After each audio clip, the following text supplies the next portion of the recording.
稅務調查警世系列之反骨小股東。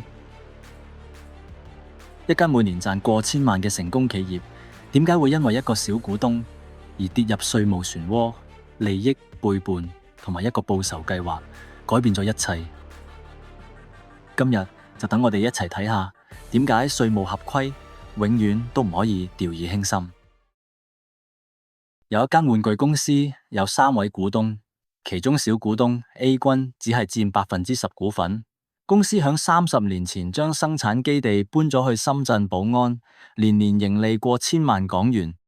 A 君只係負責做業務推銷，但係佢生活奢華，結果每年200萬收入都唔夠使，仲欠落一身債。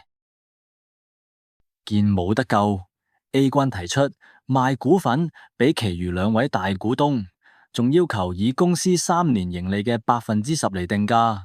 結果3位股東爭拗僵持不下，因為俾財務公司追債， A 君最後喺無奈之下以低40%嘅價錢賣出股份，但係佢始終耿耿於懷。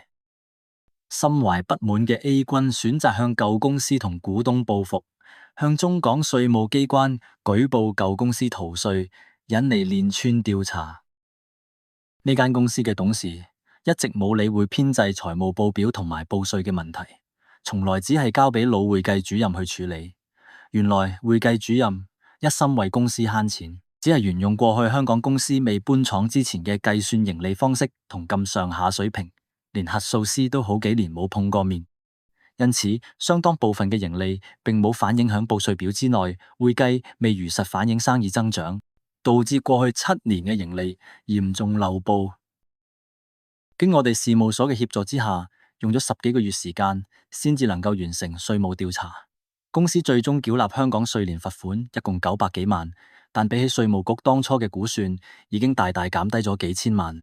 中國嗰度就更嚴重嘅，對呢間公司造成重大嘅打擊。